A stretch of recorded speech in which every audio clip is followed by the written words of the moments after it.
Bold predictions are on chapter 21 tonight. These are the things you believe, so much so that you went to all the trouble of sending them to me. First up, I love this one, man. This one we got to take some time on.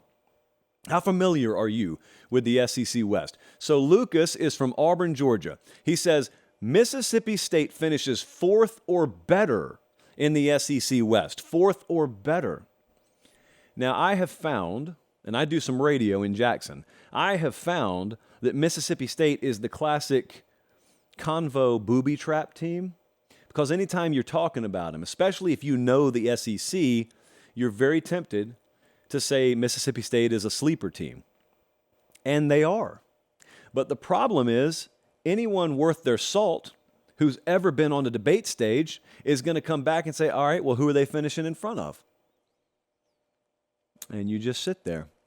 Because if you know the SEC West, there are several teams here that could finish anywhere from 2 to 7. Because there's a lot of competitive balance past the surface, I guess is the best way to say that. And look, Alabama and LSU aren't immune to being clipped this year either. They got a roster full of guys who have played a lot of football. Mississippi State has a roster full of grown men. And if you don't believe me, or you think that's just an old Mississippi cliche, let me read you their projected starting defense right now. Senior, senior, senior, senior, senior, senior, senior, senior, senior, junior, junior. It gets better on offense, kids. On offense, projected starters for Mississippi State this year. Senior, senior, senior, senior, senior, senior, senior, senior, senior, senior, junior. 19 of their projected 22 starters are seniors. They've been around forever. This is like Brigham Young. Only they haven't gone on the mission, but they've got all the age about them. It's like a bunch of Sean Cliffords running around out there with about 4 more inches and about 30 or 40 more pounds on them and can run a tenth of a second or two slower or faster in the 40. That's the kind of team that exceeds expectation, especially when one of those returning veterans is Will Rogers, who has already set a bunch of records passing in the SEC, and he's got another year to play. So Mississippi State finishing fourth or better. I'm calling this an 8 on the boldness scale. I don't think it's incredibly bold. I think it could actually happen. So the question is, who would they finish in front of? Because you got to pick 3 of them that they finish in front of. I could see him finishing in front of Ole Miss. I could see him finishing in front of Arkansas. I could see him finishing in front of Auburn. This is certainly not our official prediction show, so don't quote me on this, please. But if you were telling me you see a world where that happens, I do too. I also see that world. And so Mississippi State is a team we're not done talking about. We're just done talking about them tonight. Next up, this is a really, really well-worded, bold prediction here. All of them are good tonight. JR said a Big Ten player wins the Heisman. Where does your mind immediately go, by the way? If you're locked in on the odds market, where does your mind go? Mine went to Marvin Harrison Jr. You know, by the way, when that hit happened in the Georgia game, I'm standing right there. I saw that replay the other day, and I had forgotten. I was close enough to feel the concussion of the impact off of that. And I don't mean concussion as in what you get via head injury. I mean, if you're close enough to a big hit, it's like a shotgun blast. And I get to be on the sideline a lot, so I feel them sometimes. And there was one off that hit. Brutal. He's back this year. Marvin Harrison Jr. would actually be the guy I think wins it out of the Big Ten if a Big Ten player wins it.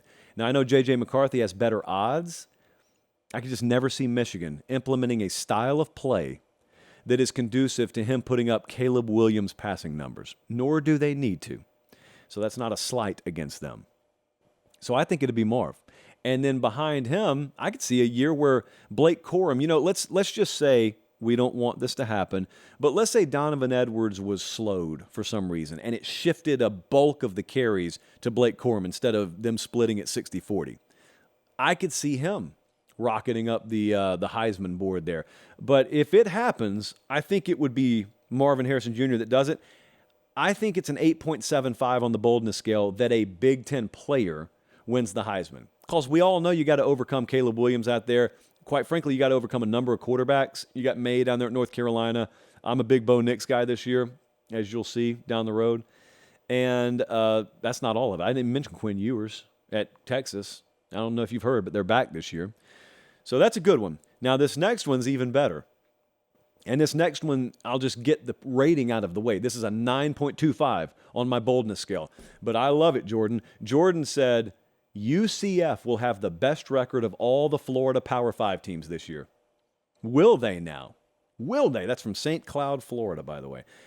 This is a quintessential bold prediction. This right here is how I wish they were all worded. So here's what the odds market says. All right, so for those of you not keeping track at home, by the way, Central Florida's in the Big 12 now. So they're a Power 5 team. Okay, so Florida State's got an over-under win total of 9.5. Miami is 7.5. UCF is 7, and Florida's 5.5. And he's telling me Central Florida has more wins than any of them. My best guess here is what you have to have is Florida State hit their under and probably win 8 games. You probably can't have them winning more than 8 games because I think the best, I don't want to shortchange Gus Malzahn, but I think the best you could reasonably hope to do if you overachieve or exceed expectation this year, if you're UCF, is you win 9 games. Because you're joining a Power 5 conference, and I know you guys out there, some of you don't think all that highly of the Big 12. The caliber of athlete on the line of scrimmage, week over week, continues to be at a little bit higher level than what you played in a G5 conference, and it takes its toll. It takes its toll on random Saturdays. Sometimes you're even favored in the games, and all of a sudden, you just get blown off the ball, and you have no idea what's happening. Well, what's happening is the cumulative effect of playing bigger, stronger, faster players on the lines of scrimmage. You didn't used to face that. You hadn't recruited to play it, and now you got to play it. So 9 wins would be a really good year for them this year. So you probably need Miami to just be 7 wins or no better. You probably need Florida State. That's the one that could get in your way. You need them to be around 8 wins. I think they could see a 9-win season. They could. And then Florida, I mean, the reason I'm not mentioning them, well, obviously, if you watch the show or you read the comments, it's because I hate Florida. More realistically, though, it's just because their win total is 5.5. So they would be the 3rd team that I would mention in this scenario. Good for Florida. If they're up there with 9, 10 wins, good for Florida. I would put like an L of shame on my forehead and happily paint it orange and blue, blue and orange, whichever color combo you guys want, if Florida won 9 or 10 games. Go ahead and bookmark it. Go ahead and clip it. I don't care. This is a 9.25, though. Tough task, not impossible, pretty tough task. Last up, Ghost from Pleasant Grove, Utah said the state of Oregon will produce a college football playoff team, which I think the sport is ready for. And you got 2 shots out there.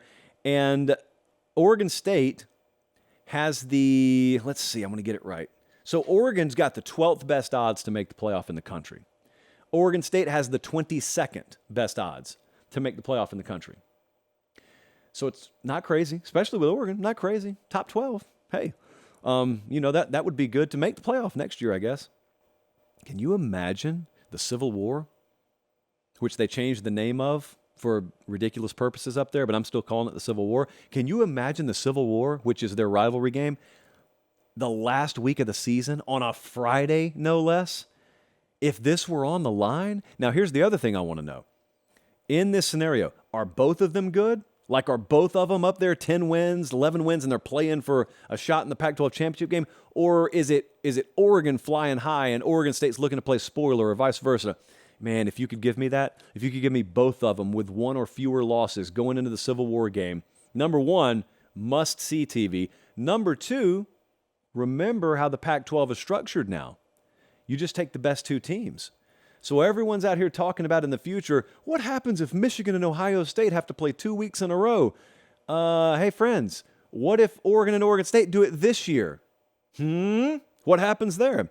Well, what happens is they go do it again. They just do it in Las Vegas. But in the meantime, what has DJ Uiagalelei gotten himself into if this comes to fruition this year? What has our guy, our quarterback, Bo Nix, had an offer from Pate State, chose to go elsewhere? No hard feelings. Could be real fun. Now, what is the rating on this? It's a 9. It's a 9 only because it's hard to make the playoff. And neither one of these are top 10 odds teams, but I'll tell you, this is a very, very big sneak peek. So I'm not ready to pull the curtain up yet. But the model spat out some early data. Yes, it did. And the model is very high on a team. And that team is one that we just talked about. And the colors include yellow and green. I don't want to get too specific and give it away. The model looks at Oregon as the Texas of the Pacific Northwest this year. I'll just put it to you like that. So the model thinks that they could probably compete in the AFC West this year. So if you're a fan of the model, it's going to be a good year for Oregon. I'm not putting the number out there quite yet.